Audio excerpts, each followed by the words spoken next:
Welcome to day 117 of the journey.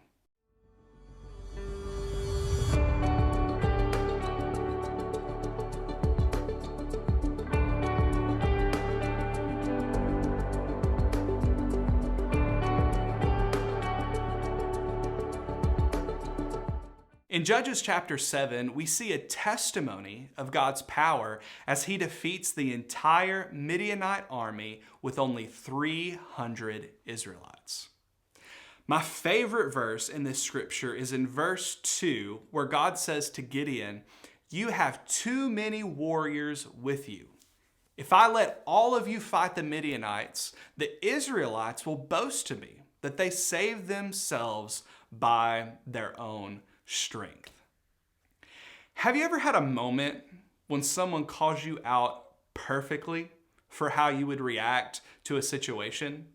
That's exactly what God did here to the Israelites.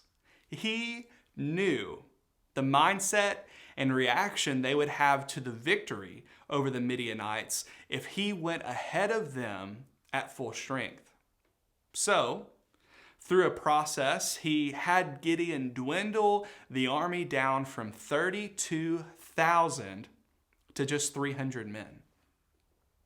And I wonder how many situations we walk through in our life that God goes ahead of us to win our victory, but we mistakenly attempt to take credit for it, just as the Israelites would have done here had God not changed their strategy.